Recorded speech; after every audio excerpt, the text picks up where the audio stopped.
The #1 branders in the universe is the United States. They made United States seem like it's the best place in the world to be. It's the land of the free, home of the brave. I go there to find and chase my dreams. We have to be able to tell our own stories. Directors, filmmakers, entertainers, it's going to be clearly, and the press, it's going to be your job to redefine how people think about Africa. Because I can tell you right now, in Chicago alone, there's more people dying in Chicago than there was in the war in Iraq. But you would never see that. There's a lot of things that's happening in the U.S. that you would never see because they choose to show you what they want you to see for.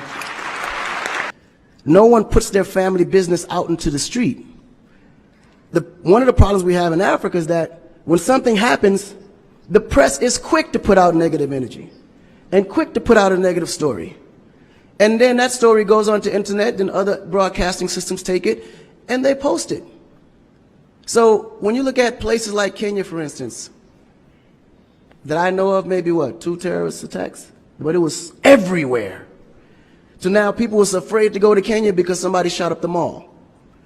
But then when you look online, there was over 25,000 attacks in the U.S., but you only knew about maybe 5 or 6.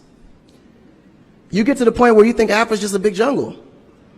The images that they're showing of Africa is historical images.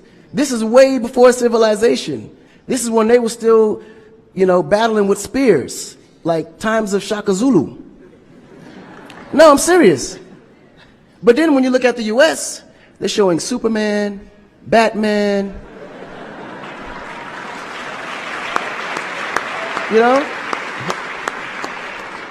Where is our Superman? Where is our, Shaka Zulu should be a superhero today. Really.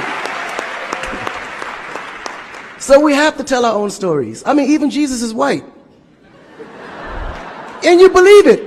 But it's okay, because how you were framed, if you taught something from the day you were born, and your mother taught you that, your father taught you that, it's real.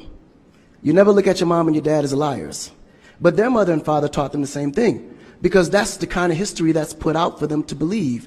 Our history books in the U.S. is all white American history, culture that's been borrowed from other nations. But Africa have to teach the same history of our ancestors, the great things that they have accomplished.